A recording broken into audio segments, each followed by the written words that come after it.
Ada dua sahabat mengatakan, ya Rasulullah, kami lapar. Sudah 3 hari nggak ada makanan.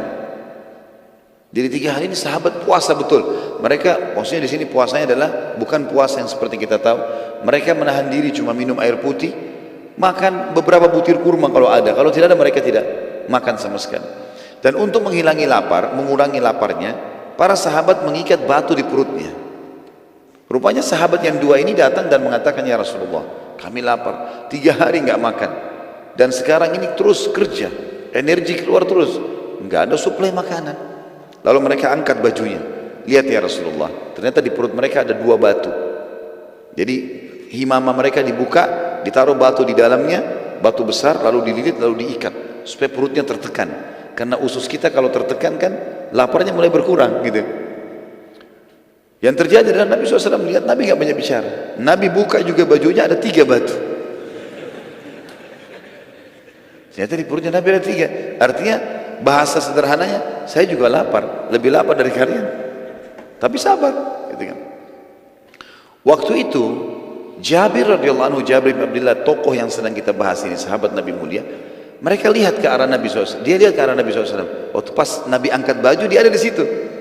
Dia bilang, sungguh demi Allah telah memuncak kelaparan terhadap Nabi SAW. Ini betul-betul luar biasa, gak mungkin kita biarkan ini. Maka dia pun dengan hikmah Allah datang ke Nabi SAW. Ya Rasulullah, izinkan saya pulang ke istri saya. Nabi SAW juga tidak banyak tanya, kenapa kau pulang? Kalau ada sahabat izin, baik-baik dikasih izin. Dia bilang, baiklah silakan, tapi jangan lama. Baiklah, dia bilang saya pulang. Pulang ke rumah dia katakan, hai istriku, demi Allah aku telah melihat sesuatu yang menyedihkan dari Nabi SAW. Kata istrinya, apa itu? Dia bilang, aku melihat Nabi SAW itu perutnya diikat dengan 3 batu karena kelaparan. Sudah 3 hari sekarang Rasulullah SAW belum makan. Di Khandaq pun tidak ada makanan. Karena perlu kita tahu juga teman-teman sekalian, kenapa di Khandaq itu tidak ada makanan? Penduduk Madinah pada saat itu, tradisi mereka, mereka bekerja hari ini, mereka makan hari ini. Jadi jarang di antara sahabat itu ada yang punya tabungan. Maka mereka beberapa hari di Khandaq tidak bekerja. Ke kebunnya pun petik kurma enggak. Karena semua laki-laki harus ke Khandaq, enggak ada waktu lagi. Ini sebabnya kurang lebih tidak ada makanan. Jadi bukan karena mereka miskin, tapi karena begitulah keadaannya. Maka kata istri Jabir, apa yang kau lihat? Dia bilang, saya melihat Rasulullah SAW mengikat 3 batu di perutnya karena lapar. Ada makanan enggak kau punya? Saya mau kasih ke Nabi SAW. Kata istrinya, enggak ada lagi, kecuali anak kambing kamu yang kecil. Ada anak kambingnya Jabir di sebelah rumahnya. Dan saya punya 1 sak gandum. 1 sak gandum. 1 sak gandum ini persiapan, ya kurang lebih 1 genggam besar, 2 telapak tangan orang dewasa, 2 digabungkan. Kalau kau mau, kata istrinya, sembelilah kambing itu, baru saya buatin kari. Ini nanti saya akan buatkan saya akan buatkan roti. Ajaklah Rasulullah SAW makan. Kata Jabir, ide yang bagus. Lalu dia sembelih kambingnya, dikuliti, dibersihkan segala macam, dibuatlah kari seperti biasa orang masak. Kemudian gandumnya pun dipersiapkan, sudah mengembang, sudah mulai mengembang. Lalu kata istri Jabir, panggillah Rasulullah SAW. Tapi hai Jabir, pesan saya, ya, undang Nabi SAW dengan 3-4 orang saja, jangan lebih, jangan permalukan saya, makanan tidak cukup, saya pun lapar dengan anak-anak saya. Di Madinah pun begitu, banyak orang yang sedang kehabisan makanan. Kata Jabir, tentu saja saya akan lakukan itu. Pada saat tiba di sekitar Nabi SAW, Jabir, ini hadis Bukhari Muslim tentunya ya. Jabir bin Abdullah membisikkan Nabi SAW, mengatakan, ya Rasulullah, ladayya tu'ayyim. Bahasa Arabnya, ya Rasulullah, saya punya tu'ayyim. Dalam bahasa Arab teman-teman, dari bahasa Arab ada namanya ismu tasghir, mengecilkan sesuatu. Ta'am bahasa Arabnya artinya makanan, bahasa Arab yang berarti makanan. Kalau makanan sedikit dikecilkan, diganti fathah pertama menjadi dhammah, ta'am menjadi tu'aim, ditambah ya juga, tu'ayyim. Dia bilang, ya Rasulullah, saya punya makanan sedikit, gitu kan. Datanglah anda dengan 3-4 orang sahabat anda. Kata Nabi SAW, apa yang kau siapkan? Dia bilang, 1 kambing kecil saya dengan 1 sak gandum. Kata Nabi SAW, banyak sekali. Lalu Nabi berdiri di atas batu yang tinggi, teriak, wahai muhajirin dan ansar, ya, datanglah semua ke rumah Jabir, karena Jabir mengundang kalian semua. Kata Jabir, ya Rasulullah, Saya setiap baca kisah ini selalu saya bayangkan kalau saya di posisi Jabir gitu ya. Radhiyallahu anhu. Kaget di depannya Rasulullah di atas sepatu teriak panggil satu parit semua. Jumlahnya waktu itu 1000 orang. Kata Jabir, ya Rasulullah, muhajirin dan ansar, makanan cukup 3-4 orang. Kata Nabi SAW, iya, pulanglah, jangan sentuh makanan itu sampai saya datang. Pulanglah. Jabir lari ke rumahnya.